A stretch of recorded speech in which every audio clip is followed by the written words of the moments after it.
আজকে রেডি করে নিয়েছি একদম ইউনিক স্টাইলের ডিমের ঝোল রেসিপি। খেতে কিন্তু দুর্দান্ত স্বাদের হয়েছিল। এইভাবে বাড়িতে একবার ট্রাই করে জানাবেন আপনাদের কেমন লাগলো। নমস্কার বন্ধুরা, টেস্টি অ্যান্ড ওয়ান বাইট চ্যানেলে আপনাদের স্বাগত। বন্ধুরা কেমন আছেন? আশা করি আপনারা ভালোই আছেন। আজকে যে রেসিপিটা নিয়ে আমি হাজির হয়েছি ডিমের ঝোল রেসিপি, তবে কিন্তু এটা একটু অন্য রকমভাবে ডিমের ঝোলটা করব। তো এর জন্য আমি এখানে পটল নিয়ে নিয়েছি। পটলগুলোকে কেটে নেব।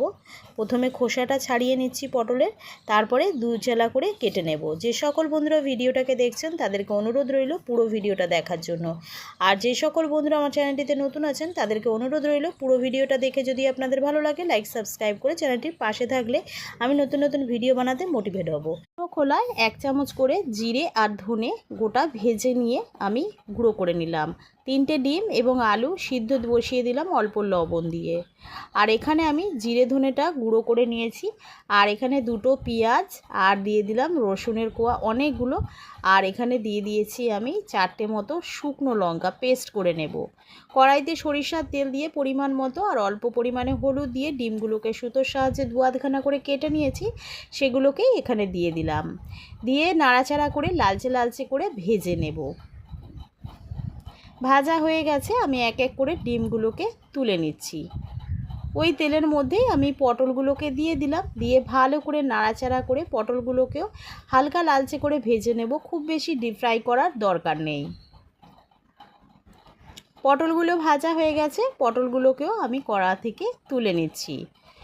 ওই তেলের মধ্যে আরও দিয়ে দিলাম 2 চা চামচ মতো তেল, অল্প পরিমাণে হলুদ গুঁড়ো দিয়ে আলুগুলোকে যে সিদ্ধ করে রেখেছিলাম সেগুলো দিয়ে লালচে লালচে করে ভেজে নিয়ে তুলে নিলাম। ওই তেলের মধ্যে একটা শুকনো লঙ্কা, একটা তেজপাতা, অল্প পরিমাণে গোটা জিরে দিয়ে একটা গোটা টমেটো কুচি দিয়ে দিলাম। আর দিয়ে দিলাম প্রায় 5 চা চামচ মতো রসুন, পেঁয়াজ আর শুকনো লঙ্কা বাটা দিয়ে ভালো করে নাড়াচাড়া করে নিলাম। নিয়ে 1/2 চা চামচ হলুদ গুঁড়ো, স্বাদ অনুযায়ী লবণটা অ্যাড করে দিয়ে ভালো করে নাড়াচাড়া করে নিচ্ছি। দিয়ে দিলাম 1 চা চামচ মতো ঝাল লঙ্কার গুঁড়ো। আবারও আমি এটাকে ভালো করে নাড়াচাড়া করে নিয়ে মশলাটাকে কষিয়ে নেবো যতক্ষণ না মশলার কাঁচা গন্ধ চলে যাচ্ছে। এরপরে দিয়ে দিলাম যে জিরে ধনে গুঁড়ো করে রেখেছিলাম ভেজে, সেটাই দিয়ে আবারও আমি মশলাটাকে কিছুক্ষণ কষিয়ে নিচ্ছি। কষানো প্রায় হয়ে গেলে আমি এর মধ্যে দিয়ে দেব 1/2 চা চামচ মতো গোলমরিচের গুঁড়ো আর 2টো ডাঁটি আমি নিয়েছি কারি পাতা, সেগুলোকেই দিয়ে ভালো করে নাড়াচাড়া করে বেশ কিছুক্ষণ কিন্তু লো ফ্লেমে রেখে ভেজে নেব। তারপরে আমি একটু জল দিয়ে আবারও কষিয়ে নিয়েছি। তেল ছেড়ে দিলে যে আলু পটলগুলোকে ভেজে রেখেছিলাম সেগুলোকে অ্যাড করে দিলাম। দিয়ে ভালো করে নাড়াচাড়া করে নিয়ে এবারে আমি পরিমাণ মতো জল অ্যাড করে দেবো। আপনারা যেমন ঝোল খাবেন সেই অনুযায়ী কিন্তু জলটা অ্যাড করবেন। তো আমি একটু গ্রেভি গ্রেভি করে রাখবো, সেই জন্য কিন্তু জলটা খুব বেশি পরিমাণে দিলাম না।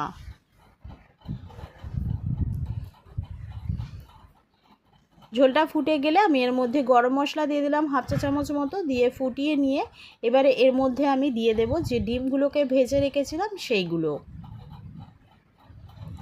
এক এক করে ডিমগুলোকে আমি এর মধ্যে দিয়ে দিচ্ছি। দিয়ে কিন্তু খুবই হালকা হাতে খুন্তির সাহায্যে নাড়াচাড়া করে বেশ কিছুক্ষণ ফুটিয়ে নিয়ে নামিয়ে নিলেই রেডি হয়ে যাবে একদম ইউনিক স্টাইলে ডিমের ঝোল রেসিপি।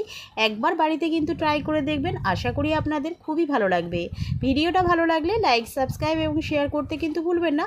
কমেন্ট করে জানাবেন রেসিপিটা কেমন লাগলো, আর তার সঙ্গে বেল আইকনটা প্রেস করে দেবেন। বেল আইকনটা প্রেস করলে সবার আগে নোটিফিকেশান আপনাদের কাছে পৌঁছে যাবে আমি যে নিত্যদিন ভিডিওগুলো ছেড়ে থাকি। আমি আবারও একটা নতুন রেসিপি নিয়ে হাজির হব।